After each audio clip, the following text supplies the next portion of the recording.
Ahora, ¿cómo vives tú ese feminismo? Ahora que se habla de los feminismos, ¿eh? Porque Bien. esto es complicado. Y tú bien me decías a mí hace un momento, cualquiera habla de feminismo y para hablar de feminismo hay que tener una formación feminista. Hay que saber pues, lo que ha pasado de la Ilustración para acá. ¿No es eso?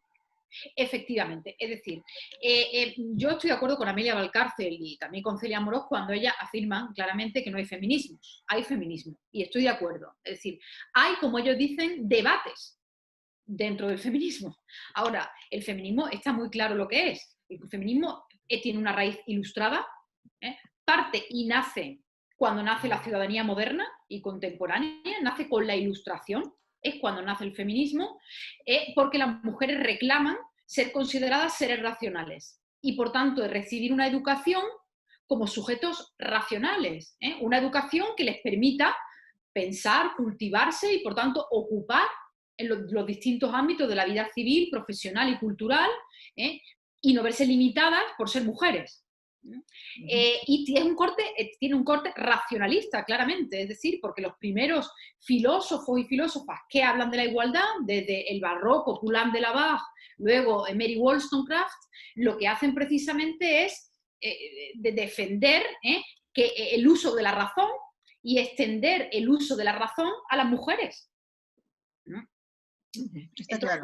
Ese es el origen y la historia del feminismo, también luego ya en el siglo XIX con el sufragismo, lo que van es ampliar esas primeras ideas de que las mujeres pues tienen que tener igualdad de oportunidades por ser mujeres, por tener un cuerpo diferente, es decir, por ser mujeres no tienen por qué ser consideradas sujetos estrictamente maternales, sujetos estrictamente dedicados a las tareas domésticas, sino que las mujeres pueden hacer todo y son seres racionales. Ten en cuenta que decir que somos seres racionales era la clave para dar el paso de la época premoderna a lo que llamamos la modernidad. Y que señalar que somos seres racionales es lo que nos dotaba de libertad, de autonomía, y por tanto de capacidad de decidir, de libertad, de una educación, de un modelo educativo que lo que hace es ampliar nuestras oportunidades pues, para hacer distintas cosas y para cultivar nuestro entendimiento, nuestra razón crítica. Esa razón crítica, ese pensamiento crítico, es la base de las sociedades modernas liberales, es decir, poder discutir, poder discrepar, poder razonar, poder opinar. Y estas son las bases de las constituciones modernas liberales: libertad de pensamiento, libertad de expresión, debate, asociación, etcétera, las claves de los derechos básicos de las sociedades liberales, y, por tanto, también de las sociedades democráticas modernas. Lo cierto es que parece que los valores de las sociedades democráticas modernas no pasan de Occidente, ¿no? Y el otro día tú decías muy bien en tu disertación, en la Rosario Acuña, que el feminismo pues, era un racionalismo más y por tanto podía ser considerado por algunos pensamientos pues, sencillamente como un colonialismo, ¿no?, de Occidente. Esto es un peligro, ¿verdad? Bien, yo creo por dos cosas. Por un lado, tal y como expliqué allí en el relativismo, creo en algunos aspectos básicos de la universalidad de la condición humana. Es decir, creo que los seres humanos compartimos cosas esenciales como seres humanos con independencia de nuestras diferencias culturales y religiosas, y lingüísticas. Creo que a pesar de esas diferencias culturales, lingüísticas e incluso sexuales, somos iguales como seres humanos. Es decir, creo en esos postulados abstractos en los que se fundan la idea de la igual condición de los seres humanos, en las que se fundan la idea de los derechos humanos. Por otra parte, también es cierto, no pude aclararlo en aquel momento, tampoco esa pregunta se me formuló o yo no la aclaré, que creo en las vetas. Sí hablé de las vetas de ilustración de las que habla Celia Amorós, ¿no?, en su libro sobre vetas de ilustración en el Islam. Y es que lo cierto es que esas vetas de ilustración tienen que llegar desde dentro de otras sociedades que no son todavía seculares, en las que no hay una separación iglesia-estado, en las que no hay unas democracias modernas, en la que no se ha separado, por tanto, la vida civil y política de la vida religiosa. Por tanto, en este caso lo importante es que es desde dentro de donde se tienen que llevar a cabo esa revolución liberal. Igual que en Europa tuvimos nuestra ilustración, la ilustración no fue impuesta, fueron nuestros Voltaire, fueron nuestros Montesquieu, fueron nuestros Rousseau, fueron nuestras Mary Wollstonecraft, fueron nuestras Olympe de Gouges, quienes propiciaron esa ilustración, pues lo importante es que en esas sociedades todavía teocéntricas, religiosas, ¿no? Pensamos mucho en las sociedades islámicas todavía, ¿no? Pero no las únicas, no lo sé, tengan las becas de ilustración desde dentro. Entonces, lo importante sería que a los sectores modernos, reformistas en el sentido de modernos, ilustrados, que busquen podemos decir, su propia ilustración, y alcanzar desde dentro, ellos mismos, pues su propia ilustración. Eso sería lo ideal. No se puede imponer desde fuera. Tampoco creo yo que la ilustración sea algo que se pueda imponer. Es que la ilustración tiene que venir desde dentro. Esas cosas no se pueden imponer. Se tienen que fomentar y tienen que venir desde dentro. Si no, no van a calar. No, yo no lo decía en tanto porque se impongan, porque se rechacen. Es decir, porque se rechacen como un producto de colonización, sencillamente, porque se rechacen por esos planteamientos. Claro, eso sería como decir que la única realidad que tienen son los fundamentalismos. Claro. Los fundamentalismos. Entonces, las versiones conservadores de la Sharia, de la Ijtihad, de las interpretaciones de los textos religiosos, que siempre interpretan todo en clave religiosa, pues son la única posibilidad, la única realidad, la única verdad que tienen, ¿no? Y yo creo que allí tendrían que tener movimientos, pensadores y pensadoras, líderes que hicieran ver a la sociedad y reconducirla hacia unas sociedades más abiertas, más liberales, más democráticas, porque al fin y al cabo es en esas sociedades donde los derechos de los individuos están más protegidos. Y por tanto, donde los derechos no solo ya liberales, clásicos, libertad de expresión, libertad de opinión, pero es que también el estado de bienestar. Es decir, la redistribución, la justicia social, las sociedades justas, más redistributivas, son aquellas sociedades donde los líderes pueden estar sometidos a un control, donde la corrupción política puede ser juzgada, puede ser sometida a un control público político de la ciudadanía. Cuando ese control no es posible, la corrupción, la desigualdad, los abusos de poder, no hay quien los controle, no hay quien los pare. Pero fíjate, lo oíste igual que lo oí yo en la Rosario Acuña, cuando intervenía la ponente marroquí. Ella decía que en su pueblito había tenía, digamos, más libertad que la que ha tenido en una comunidad en Cataluña, estableciéndose como comunidad, porque ese es el error quizá, una comunidad en Cataluña donde todo se ha radicalizado. ¿Cómo es posible esto?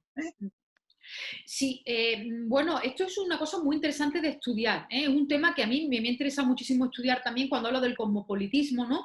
Y sobre todo del reto que afronta Europa, porque muchas veces esos sectores más radicalizados, conservadores y fundamentalistas se han venido a Europa, están en Europa, en Occidente, y no ya en sus pueblos del Magreb o de Oriente Medio, etcétera, que también los hay, por supuesto, porque bueno, si nos fijamos en Siria, en todo lo que ha pasado con Al-Qaeda y todo ese movimiento, es terrible, o sea, es que es el terror, eso no, estamos hablando del puro terror, donde no hay derechos humanos más básicos respetados, ¿no? Pero en el caso de Europa, bueno, pues es increíble cómo eso ha podido radicalizarse. De luego, hay quienes, pienso en Ayaan Hirsi Ali, que yo no sé si la conocéis, Ayaan Hirsi Ali, sí, que es esta somalí, que trabajaba con este autor Van Gogh, que fue asesinado por un radical islamista en Holanda, por precisamente hacer un vídeo crítico con el Islam. Ella llegó a ser diputada en los Países Bajos por el partido, si no recuerdo, liberal, el caso es que ahora vive protegida por sus críticas al Islam. Ella es somalí y ha vivido las mayores barbaridades como somalí, sometida al Islam, a la mutilación genital y a todo tipo de opresión. Vamos, las más duras que pueda haber en una sociedad las ha vivido. Entonces ella, cuando llega a Europa buscando la libertad y lo consigue después de muchísimo esfuerzo y arriesgar su vida, claro, ve con perplejidad cómo en Europa pues no, precisamente no se toman en serio el Islam, es decir, no se toman en serio el fundamentalismo. De alguna forma parece que es muy democrático, ¿no? La palabra democrático aquí utilizada con toda vaguedad, o que es muy progresista, pues eso del multiculturalismo, eso de la diversidad cultural, porque sí, eso de dejar las minorías culturales desarrollar sus propios hábitos y prácticas culturales, no meterse con ellos, etcétera. Claro, bueno, cuando resulta que además eso se acompaña de unas prácticas nefastas de integración, es decir, de colocarlos en guetos, como ha pasado en Francia, y no solo en Francia. El comunitarismo. Claro, y entonces, para que no se mezclen realmente con los centros y con la población local, porque sí, están ahí, somos muy progresistas, los dejamos practicar sus hábitos culturales, ahora bien, que no se mezclen con nosotros. Entonces, una segregación espacial, urbanística, que vemos al viajar a la mayoría de las ciudades europeas, una mala práctica urbanística de integración, educativa también, etcétera, y luego, pues, yo creo que no abordar en serio esas cuestiones. Por ejemplo, el tema de las mujeres, es lo que decían estas autoras, es decir, es que cuando hablamos de las minorías culturales tendremos que empezar a ver qué pasa con las mujeres y las niñas, porque las mujeres y las niñas son la clave de todas las culturas.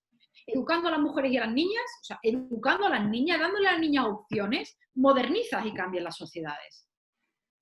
Entonces, esto es, no creo que la política sea dejar a esas minorías a su pues puedo decir, a su propia, bueno, que se las apañen como puedan, sino que habría que tener podemos decir, más prácticas de integración, yo creo, más políticas de integración y de apoyo.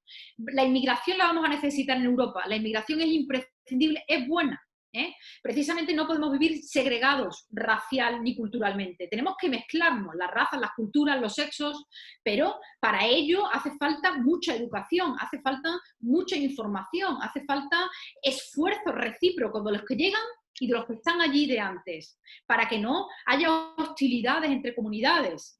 Y hace falta muchos esfuerzos pedagógicos por ambas partes. Lo más fácil y lo que suele pasar es, bueno, aquí vienen los de fuera, quieren imponernos su propia cultura, o vienen a quitarnos el trabajo, o míralos porque no se quedan donde estaban, y los que llegan tampoco hacen esfuerzos a lo mejor lo suficientes por integrarse, por aceptar que aquí vivimos con principios de igualdad y de libertad, y que somos sociedades liberales, igualitarias, etc. Por tanto, yo creo que esto hace falta un esfuerzo de integración.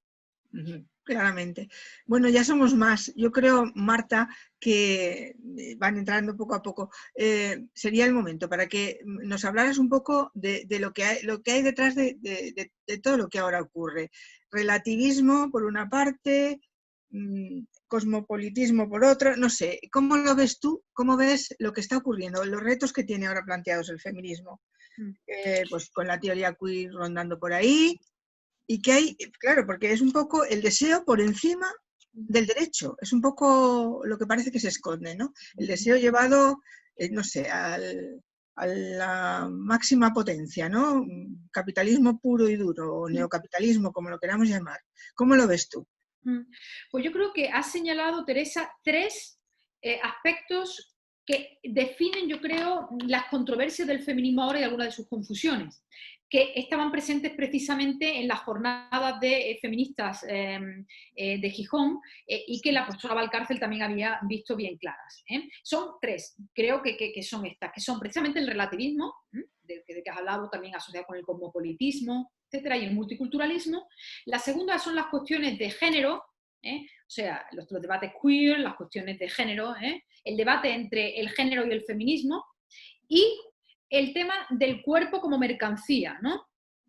Perfecto. Creo que estas tres cuestiones ahora mismo son las tres cuestiones sobre las que el feminismo está discutiendo de una forma muy fuerte, incluso polemizando, y hay distintas corrientes dentro de estas tres debates, ¿no?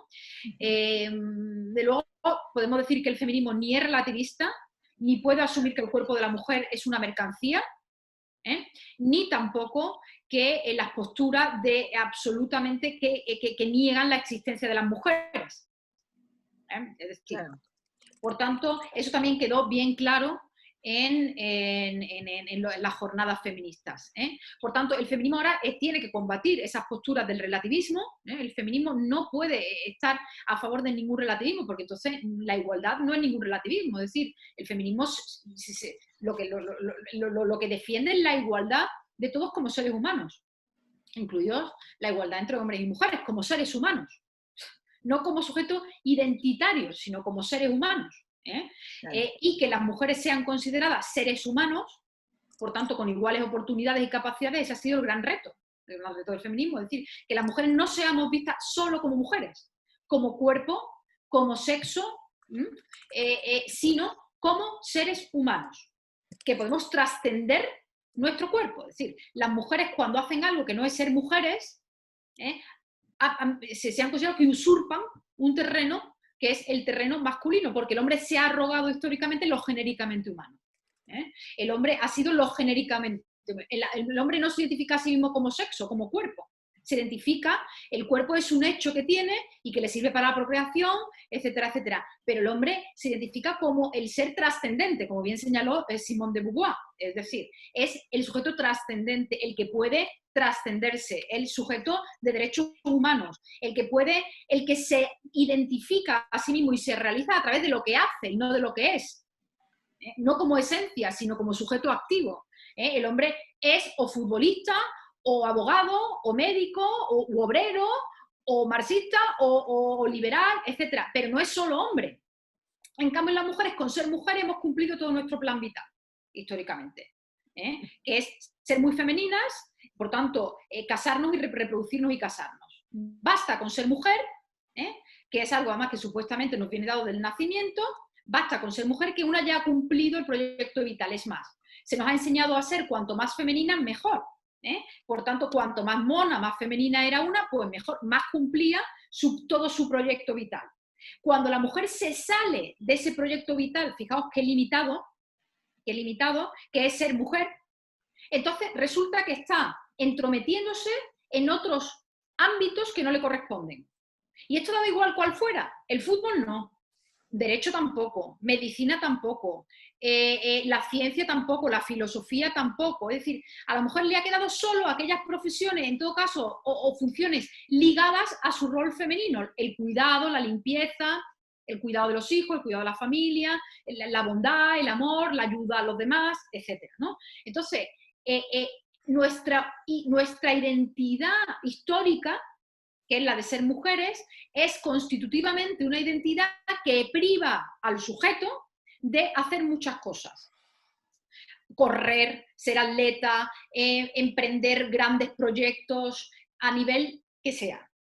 Tener poder, aspirar al poder, etcétera, etcétera. Las mujeres, por supuesto que lo hemos hecho luego, claro que lo hemos hecho porque es que como que somos sujetos iguales, claro que lo hacemos. Pero eso estaba y ha estado reñido constitutivamente con la identidad femenina. La identidad femenina es por definición una identidad que solo te permite ser mujer, ¿de acuerdo? Y no te permite emprender otros proyectos. La mujer decimos, bueno, yo soy mujer, pero puedo ser bombero, yo soy mujer, pero puedo ser abogada, yo soy mujer, pero puedo ser médico. Y por ser médico y científico no dejo tampoco de ser mujer, es decir, bueno, estoy haciendo una cosa, ¿de acuerdo? Pero no, los hombres no han querido mujeres y solo mujeres. Y en el momento en que dejamos de serlo, dejamos de ser femenina, y por tanto ya nos interesamos como cuerpo, nos interesamos como cuerpo sexuado. Entonces, el tener oportunidades, el dejar de ser, no ser solo mujeres, en el sentido de que la identidad femenina ha sido una identidad que por definición limita. Ser hombre no te limita constitutivamente para nada, excepto para las tareas de cuidado, que es otra de las cosas que tenemos que superar, porque es verdad que ser hombre limitaba para nada, excepto para cuidar bebés, limpiar la casa, cocinar, etc. Entonces, esto es importante, esto en cuanto al relativismo. Por tanto, relativo no, o sea, el feminismo lo que tiene claro es que las mujeres piden que se respeten los derechos humanos, sus derechos como seres humanos, como ser humano, y que ser mujer no está reñido con tener las oportunidades, las libertades, los derechos, la igualdad. ¿De acuerdo? Por tanto, ahora bien, ¿cómo se lleva esto a cabo? Bueno, pues luego no es una cosa que se pueda imponer a la fuerza. Esto requiere mucho avance interno de las sociedades, que las sociedades vayan avanzando poco a poco, esto es ir desde dentro a tener sus propias vetas de ilustración. Eso es lo que yo creo en cuanto al relativismo. Bien. Te iba a decir, estás hablando con mujeres periodistas y ves la televisión, oyes la radio, ves los periódicos. ¿Qué nos falta, Marta? Sí, bien.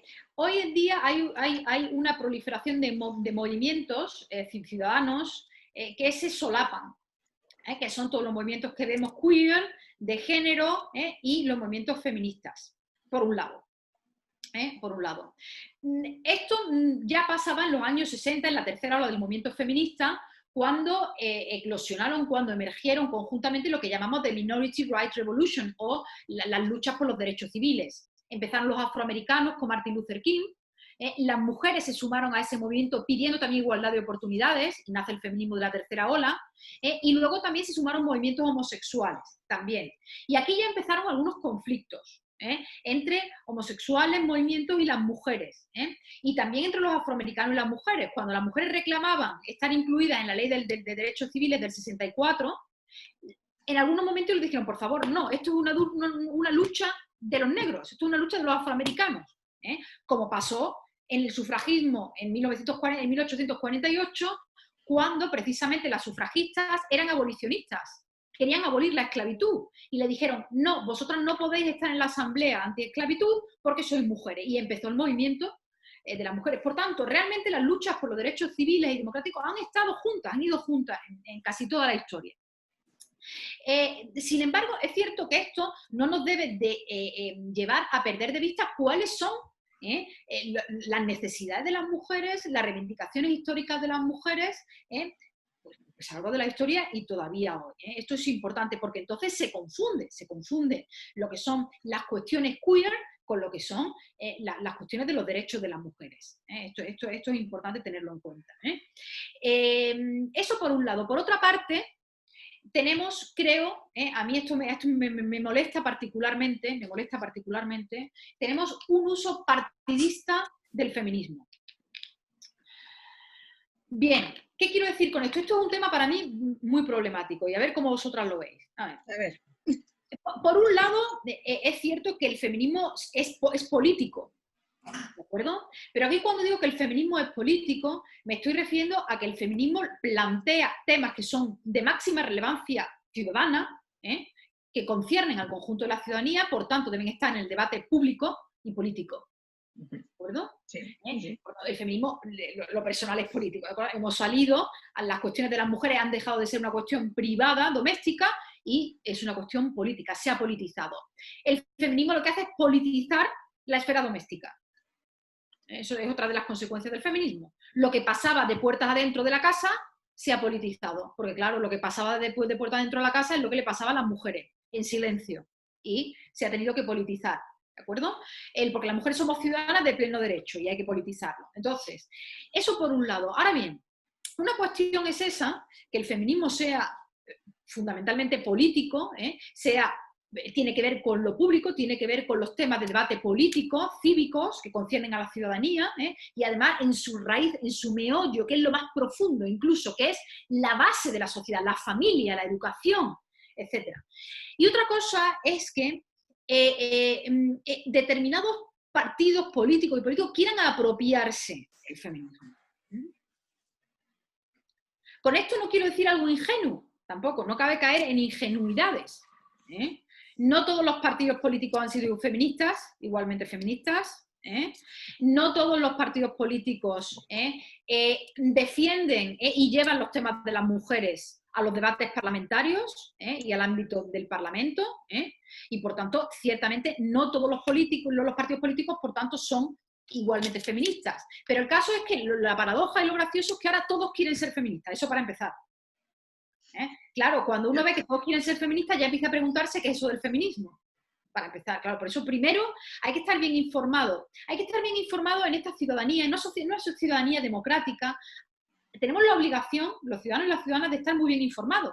Porque la política también, y cuidado, y algunos medios se van a preocuparnos en querer manipularnos, en querer llevarnos a su terreno de juego. Está claro.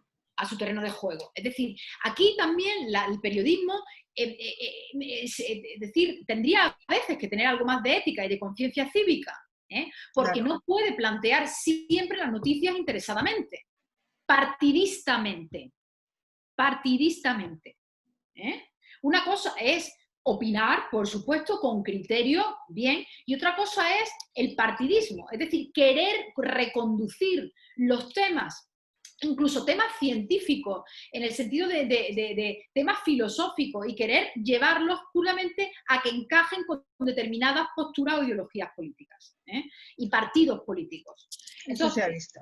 Entonces, creo que a mí me molesta mucho eso, me molesta mucho porque cuando trabajo con el feminismo, cuando trabajo con valores como la igualdad y los derechos humanos, creo que la igualdad y los derechos humanos no son cuestiones precisamente que puedan estar manipuladas por los políticos, o sean cuestiones partidistas. Creo que esas forman parte de los consensos básicos, del consenso básico, de los principios básicos que fundamentan nuestras sociedades democráticas liberales. Es decir, sobre esos principios luego podemos discutir otras cuestiones, pero no sobre los principios mismos. Es decir, es que hoy en día no se puede no ser feminista, entre otras cosas porque la Constitución española dice en el artículo 14 que todos somos iguales.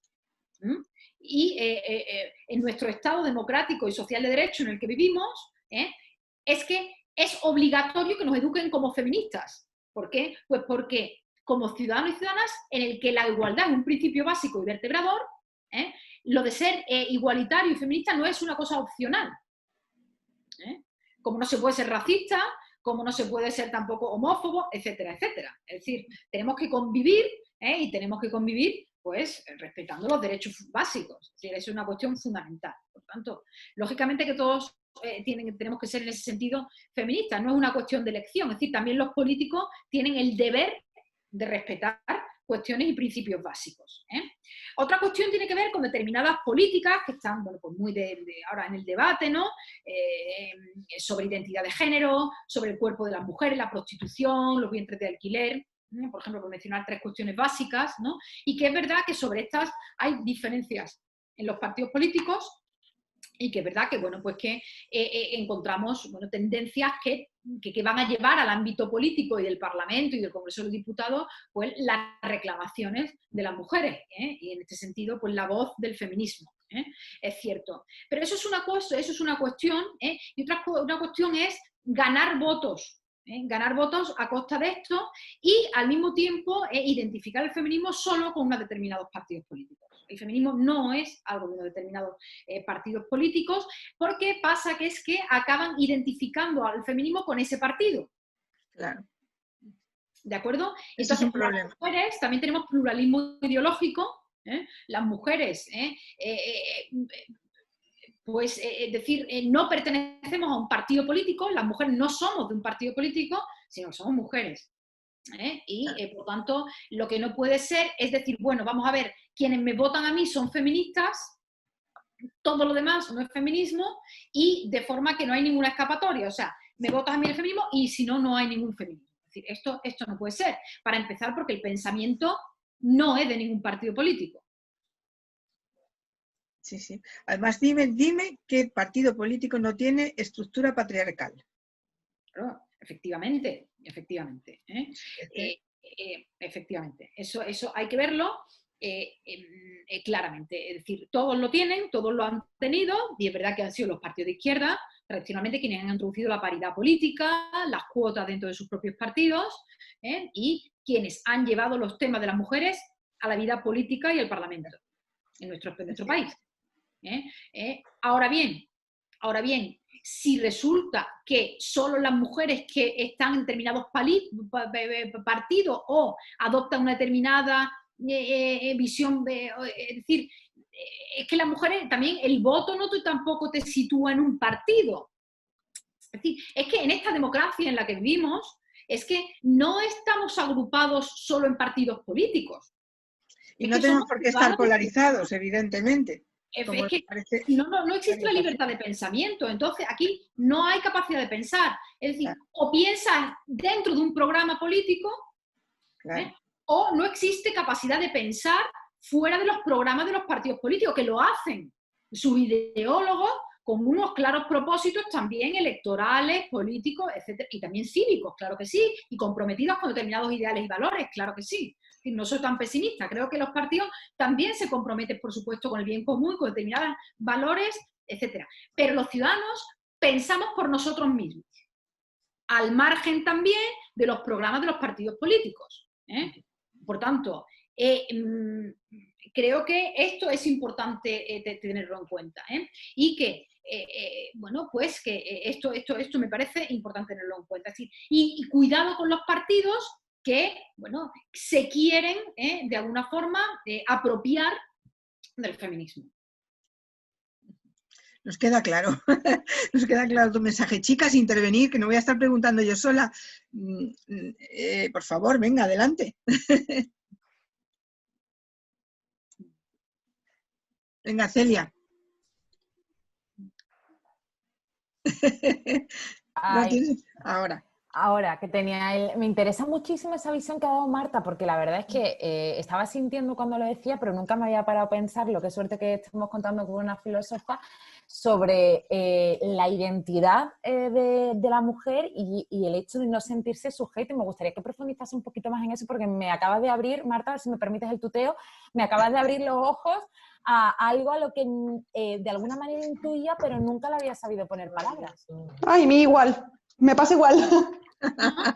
Bien, es que esta es una cuestión que forma parte de lo que explicamos, vamos, de un curso de que sería de teoría feminista y de filosofía, de filosofía, al fin y al cabo, quitemos el adjetivo de feminista, de filosofía. Y es que, efectivamente, hemos llegado a ver, de luego Simone de Beauvoir ha sido clave en esto, en el segundo sexo, que, es decir, lo que constitutivamente define a lo femenino es limitante. Y te deja solo como marco de actuación lo que es dentro de la condición de mujer. Es decir, todas aquellas cosas que no están reñidas con ser femenina. En cuanto una deja de hacer cosas que son estrictamente femeninas, entonces supuestamente ya está extralimitándose y ocupando un territorio que ella usurpa y que se ha sido apropiado por los varones. Que es todo aquello que tiene que ver con hacer otras cosas que no tengan que ver con el cuerpo y la pura sexualidad y la reproducción y el cuidado. Que las mujeres quieren, y lo digo ya hoy día, digo, una mujer médico-científica estamos muy acostumbrados a verlo, pero es que eso hace 40 años, no más. Es que una mujer fuera a la universidad, no. Que una mujer fuera puro coco, ciencia, no. Que una mujer fuera puro deporte, tampoco. Que una mujer fuera astronauta, tampoco. Que una mujer fuera, bueno, y las que lo hacían daban un gran salto. ¿Por qué? Porque esas mujeres de repente dejaban de ser mujeres y entonces se convertían en científicos, en médicos, en pues deportistas, en bomberos, en incluso obreras, etc. Es decir, el problema es que se nos ha educado solo para ser mujeres. Y además, cuidado, porque el ser femenina también requiere, y aquí sigo a Butler, requiere una performance continua, es decir, en cuanto nos descuidamos dejamos de ser femeninas. Entonces, es un juego al que hemos jugado. Claro, es que me parece muy interesante eso que también ha apuntado de la parte de renuncia. Cuando las mujeres, digamos, de alguna manera, ocupan esa parte de sujeto, parece como que tienes que renunciar a tu parte femenina, con esa pérdida de atractivo, de atractivo sexual incluso, que han perdido las mujeres por, de alguna manera, renunciar a su feminidad por apostar por desarrollarse como sujeto. Claro, fijaos la trampa. Por un lado se nos decía, no, las mujeres no podéis estar aquí porque es que sois femeninas. Cuando se decía, las mujeres no pueden entrar en la asamblea sobre la esclavitud, porque, hombre, las mujeres aquí con sus vestiditos, su abanico, su pechito, esto se va a volver en un cachondeo. Pues las mujeres no pueden entrar en el Congreso de los Diputados. Repasar los debates que encontráis publicados en la web del Congreso de los Diputados sobre el debate del voto de la mujer en 1931 en España. Aquellos que decían que las mujeres no podían votar, ni siquiera votar, y tal, es que las mujeres no deberían estar en política, porque ¿qué hace la mujer en política? La mujer está con el niño, el bebé, los pañales, el pecho, la menstruación, etcétera, etcétera. Entonces, efectivamente, por un lado nos decían que no podíamos porque somos mujeres, y por otro lado nos educaban solo como mujeres. Esta espiral que se muerde, esta pescadilla que se muerde la cola, es la que veían Poulain de la Barre cuando decían, bueno, no se las deja estar las mujeres en ningún ámbito de la vida civil, política, etcétera. Bueno, déjenlas, a ver, pero si es que no paran de educarlas así, si es que no les dan otra educación, si es que solo les ponen el vestidito rosa y les dicen que solo pueden ser mujeres. Entonces, esa tensión, a mí me parece muy que lo tengamos en cuenta, es decir, no tenemos que renunciar a nuestra feminidad si la sentimos o nos da la gana. Sí, también es, tú no puedes ser femenina, no, soy lo que me da la gana, es decir, no tengo por qué renunciar a lo que soy, a ser femenina cuando me da la gana, para nada, porque eso también implica otra forma de opresión o de no. Ahora bien, lo que no se puede decir es que eso es nuestro único destino, que por ser femenina o que la feminidad está reñido con cualquier otra ocupación. Ahora bien, es cierto que cuando yo estoy ante un libro estudiando ciencia, estoy ante un libro estudiando ciencia, no estoy ocupándome de mi feminidad, estoy ocupándome de lo que estoy leyendo, de lo que me estoy concentrando en lo que estoy leyendo y me estoy ocupando de unas cosas muy concretas que estoy estudiando. No estoy preocupada de estar femenina, estoy preocupada de pensar objetivamente y de buscar la verdad. Y no de ser femenina.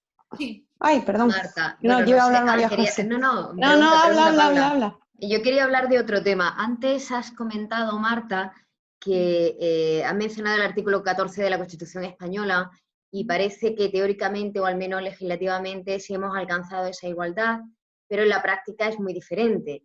Y creo que hay una idea generalizada de que realmente vivimos en igualdad y de que podemos conseguirlo todo porque es así, ¿no? Y luego en la práctica vemos esos micromachismos, esos maximachismos, porque realmente se viven, y muchas veces cuando protestamos y nos quejamos, nos dicen que ¿de qué os quejáis si ya lo tenéis todo? Sí, ¿y cómo bien. se lucha contra eso? Bien, yo aquí te tendría en cuenta dos cosas. Primero, es muy importante darse cuenta de los logros alcanzados, porque entonces es decir, eso implica también retroceder. O sea, es como cuando nos dicen aquellas personas que nos dicen que es lo mismo vivir en la democracia de ahora que en la época de Franco. Total, como nunca hay libertad, eso lo encontramos en los alumnos de primero de curso. No, que somos libres hoy en día, no, hoy no. Es decir, es lo mismo vivir en el comunismo de Stalin, en la Europa comunista de la posguerra y en las dictaduras de Franco, que en la democracia del 78, de la que todavía es lo mismo. Entonces, no podemos decir, eso es una falta de información, una falta de educación cívico-política que también es importante combatir. Es decir, bueno, no, en nuestro sistema liberal, constitucional, democrático, no tiene ninguna relevancia, es opresor. Hombre, no, es el marco que nos da las libertades, y es el marco también que nos ha dado la igualdad y que nos da la igualdad. No es comparable la libertad, la igualdad que tenemos hoy las mujeres a la que había. Es decir, por tanto, yo creo que esto es importante darnos cuenta de lo que hemos avanzado. ¿Por qué? Entonces, no valoramos las conquistas ni lo que es un Estado democrático de derecho como el que tenemos, y entonces parece que caer directamente en una dictadura hay un paso mínimo, en otro totalitarismo. Es decir, así se pasa al totalitarismo, al no darnos cuenta de lo que son realmente las conquistas democráticas y constitucionales. Entonces, eso nos queda poco tiempo para que te tengas que ir. Isabel quiere preguntar. Isabel, hola Marta, ¿qué tal? He llegado un poquito tarde, disculpa. Hola. Al hilo de lo que estás diciendo, de reconocer los logros conseguidos, ¿no? Sí. ¿Qué opinas tú de estas corrientes feministas, posfeministas, muy influenciadas precisamente por el relativismo, que hablan del feminismo como feminismo blanco, burgués y occidental? Bueno, sí, hoy mismo me he estado peleando con una por eso en Twitter. La pregunta es muy importante. Porque, perdona, es que una cosa que se olvida, aparte de los logros conseguidos de la agenda y de lo relativo, que aquí yo creo que sí está bien traído, que es la agenda en distintas partes del mundo. Ahora, es decir, la agenda de España no es la agenda de Arabia Saudí, ni es la agenda de Estados Unidos tampoco, ni es la agenda de Japón. Una cosa que se olvida es, aparte de los logros conseguidos de la agenda, pues se olvida que el feminismo es un universalismo. Y precisamente todas estas corrientes postfeministas cuando señalan, de alguna manera desacreditan el feminismo como un feminismo blanco, burgués y occidental, yo creo que están incurriendo en un gran error, porque se olvidan de que el feminismo es un universalismo. ¿Cómo podemos combatir ese discurso? Porque para mí eso es muy importante. Sí, es fundamental. Vamos a ver, primero, es que hay que estudiar las fuentes, es decir, el feminismo no es cualquier cosa y hay que leer las fuentes de la teoría feminista. Es como si alguien dijera, bueno, yo quiero saber filosofía política, pero yo me niego, y ética, y me niego a leer a Platón, a Aristóteles, a Sócrates, a Séneca, a Maquiavelo, a Hobbes, a Locke, a Rousseau, a Mary Wollstonecraft, a Olympe de Gouges. Me niego. Bien, pero usted, lo siento mucho, pero no va a saber filosofía política, no va a saber filosofía, da igual donde esté, en el mundo, en el planeta, no lo va a saber. Es decir, luego podemos incluir otra fuente y otra ley, pero hay una parte fundamental de nuestro pensamiento, y el pensamiento no tiene fronteras, que son esas fuentes. Entonces, si resulta que uno va a querer estudiar filosofía moral y política y se niega a estudiar ninguna de las fuentes, pues que, lo siento mucho, pero entonces que se vaya por ahí, coja cualquier libro, una novela, y listo, y se habrá autoformado, autodidacta. Es decir, pues lo mismo pasa con el feminismo. Es decir, leamos a las autoras que se han desgranado los sesos para pensar y nos han aportado cosas. Desde Poulain de la Vache, que es un hombre, hasta Mary Wollstonecraft, John Stuart Mill, todas las sufragistas, Kate Millett, Betty Friedan, Simone de Beauvoir, Celia Amorós, Amelia Valcárcel, y léanlas, es decir, porque es que fueron revolucionarias, se dieron cuenta de cosas, plantearon cosas sobre la condición femenina, se dieron cuenta de lo que es la situación existencial, fenomenológica e histórica de ser mujer. ¿Cómo podemos decir qué es ser mujer? ¿Qué limitaciones tiene la condición femenina? ¿Cómo se ha tratado la condición femenina a lo largo de la historia? Y empezaron a estudiar y a revelar, a darse cuenta de cosas. Esas cosas de las que se han dado cuenta estas mujeres, da igual la raza, da igual de donde sean, esas cosas son importantes releerlas, tenerlas en cuenta. Y a partir de aquí, claro, es cierto que claro, las mujeres que tenían acceso a la educación eran mujeres blancas, las pobres negras no lo tenían, y aún así algunas célebres mujeres sufragistas negras también nos han apartado cosas. La declaración de sentimientos de Sojourner. Claro, de Katie Staton y sí. Lucretia Mott, allí estaba firmada por algunas afroamericanas. Lo que no puede ser es como a mí me ha pasado en un curso de máster Erasmus, no voy a decir dónde, en el que llegué a dar clase y planteaba algunas cuestiones de teoría feminista y filosofía feminista, y que tenía 2 clases, entonces puse unos textos con un programa básico, en el cual iba a la raíz y planteaba, me parece que eran algunos textos del feminismo ilustrado, algunos textos de Betty Friedan y Kate Millett, que por cierto hablaban cosas muy interesantes de la identidad y la condición de la mujer, y luego incluso a Judy Butler, me acuerdo que estaba allí. Bueno, se negaron, me decían que en ese programa no había ninguna mujer negra, no había ninguna mujer tal, y entonces tuve que, no querían estudiar a esas autoras. Es que bajo la, digamos, el paraguas de la interseccionalidad, yo creo que se está, no sé, es como si se estuviera pervirtiendo de alguna manera la autoridad académica. Y yo creo que es consecuencia de la propia posmodernidad, que como bien sabes tú mejor que yo, pone en cuestión el relato cultural, la cronología histórica, el hecho de que claro. y sobre todo unas pensadoras sean más importantes que otras. Entonces, eso para mí es peligroso, porque al final lo que estás diciendo, o sea, vale que abramos el campo, el abanico, y desde luego al feminismo no se le puede achacar, culpabilizar por falta de inclusividad y por falta de apertura mental en lo que se refiere a las diferencias sociales de raza, pero es que no sé, porque hay una parte muy empeñada dentro del propio feminismo, de la propia evolución feminista, sin duda influida por la teoría queer y por, en fin, malos enfoques del postcolonialismo, yo creo, sí, que está pervirtiendo todo eso. Son los mismos que acusan a Occidente de todos los males del mundo, pero de todas formas también tenemos que tener en cuenta que es un desconocimiento. Primero, descalifican esas fuentes por ser blancas, lo cual ya es decir, o sea, ellos mismos no te leo porque eres blanca occidental. Pero bueno, por otro lado, es que las fuentes del feminismo, lo siento mucho, pero es que son Kate Millett, Betty Friedan, Simone de Beauvoir. Es como si dijera, mire usted, no quiero estudiar a Hitchcock cuando estudio cine porque Hitchcock es un señor gordo y blanco. Pues mire, como nos ponía Orson Welles, es que mire, pues entonces no quiero estudiar nada de la historia del cine porque, pero es que resulta que el cine es que se ha inventado en donde se ha inventado. Si quieres estudiar el cine tendrás que estudiar quienes han hecho películas desde el origen. Entonces, yo creo que los cánones van cambiando con el tiempo, lo sabemos, y de hecho sabemos bastante las feministas, porque los cánones culturales, por ejemplo, están muy pendientes de evolucionar y de cambiar y de incorporar precisamente a las mujeres, ¿no? Pero es que, claro, aquí se está haciendo una crítica ya un poco es decir, hay que ir a los pensamientos, hay que ir a los pensamientos. ¿Se ha leído usted a Kate Millett? ¿Ha leído bien lo que dice ahí de política sexual y lo que llama política sexual, sexual politics?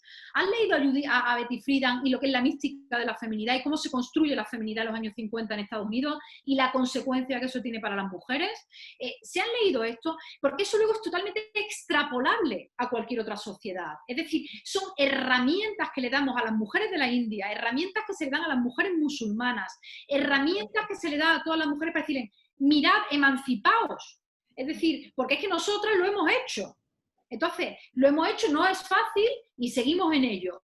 Ahora, le estamos dando herramientas, instrumentos, os apoyaremos si vosotras conseguís hacer vuestras propias herramientas, hacer vuestra propia crítica al patriarcado, hacer vuestra propia crítica a la identidad femenina y a las limitaciones de la identidad femenina, o como queráis interpretarlas y como sintáis más libres. Pero, es decir, aquí hemos empezado así. Estos no son útiles. Lo que dijo Simone de Beauvoir es muy útil para seguir pensando. Es decir, cojamos esa fuente. Si hay otra fuente relevante en cualquier otra parte del mundo, cojámosla y utilicémosla. Yo estoy segura de que van a venir más fuentes, pero esos libros que nos son tan útiles, que nos han aportado tanto para pensar qué somos las mujeres, si las mujeres somos también seres humanos o somos solo mujeres, qué somos las mujeres y cómo le hacemos ver al resto del mundo que las mujeres, además de cuerpo, de pechos, de culos, somos seres humanos, etcétera. Eso, y para deconstruir y explicar cómo se ha construido el patriarcado, cómo se ha construido la división de los sexos, las distintas identidades y roles sexuales, cómo se ha construido, cómo se ha organizado la sociedad así y por qué consecuencias tiene. Cuando nos hemos puesto a pensar algo de la historia de 3 siglos de feminismo, esas cosas lo hemos hecho para todas, porque el feminismo lo que hace es precisamente buscar liberar a las mujeres y lograr mayor igualdad en el mundo. Sí, es que les gusta hablar mucho de inclusividad, pero al final están excluyendo líneas de pensamiento que son básicas, porque vienen además de la ilustración, venimos de ahí, y es como si quisieran hacer una enmienda a la totalidad, y dices, bueno, pero es que es perfectamente compatible. Hoy en día, por ejemplo, el discurso nunca me recuerdo, bueno, de Bell Hooks, por ejemplo, que la conocerás tú, o Chimamanda, que no me acuerdo el apellido, que es un poco raro, que son mujeres africanas súper potentes, ¿no? Bueno, Bell Hooks es afroamericana. Claro. Entonces son discursos que se van incorporando, pero yo creo que es que no son excluyentes. No entiendo por qué dentro de las corrientes postfeministas, y lamentablemente creo que eso viene mucho de la universidad, en la academia se ha difundido mucho este tipo de ideas, pues insisten tanto en ese pensamiento tan excluyente. Claro, aparte las cuestiones no son o esto o lo otro, ¿no? Esto y lo otro. Asumamos lo que venga después, pero no nos tenemos por qué privar de las fuentes básicas, es que esta gente, a Kate Millett la echaron prácticamente de la universidad. O sea, Kate Millett tuvo unas consecuencias durísimas en su vida. Por ser mujer, por ser bisexual, tuvo unas consecuencias durísimas. Betty Friedan igual se le opuso, o sea, no ha sido fácil para ninguna, para ninguna. Ha sido enfrentarse a todo y a todos. Por tanto, descartar Mary Wollstonecraft tuvo una vida durísima. Es decir, es que descartar esa herencia, ese legado, por el hecho de ser occidentales, a mí me parece un error. Yo ya lo dije en esa conferencia, cuidado con la falacia ad hominem. Es decir, mire usted, yo descarto esto porque a mí sus ideas no me gustan. Entonces yo voy a ir al fondo de sus ideas y me voy a poner a discutir con usted, a razonar, esto no me gusta, estoy de acuerdo con esto, tal. Y a lo socrático o platónico vamos a ver si llegamos a alguna verdad o simplemente al menos descartamos aquello que nos damos cuenta que es ilógico, que son otras falacias, etc. Ahora bien, decir que lo que tú dices es inválido porque eres blanca, porque eres mujer, porque eres occidental o porque eres negro, es decir, no descalificamos a las personas, descalificamos en todo caso a sus ideas, razonando con ellas. Si a mí no me gusta Kate Millett es porque no estoy de acuerdo, le he leído primero el libro de principio a fin y una vez he leído el libro de principio a fin, creo que estudiando su fuente y otras tengo razones para discrepar de algo. Perfecto, perfecto, porque eso es lo que tenemos que hacer, leer, argumentar hasta la saciedad, hasta la saciedad. Ahora bien, decir que es que Kate Millett no, porque es que Kate Millett es norteamericana, no, mire, es decir, entonces, tú no porque eres africana y el otro no porque soy español. Es decir, es que Simone de Beauvoir es francés. Heterosexual o porque yo qué sé.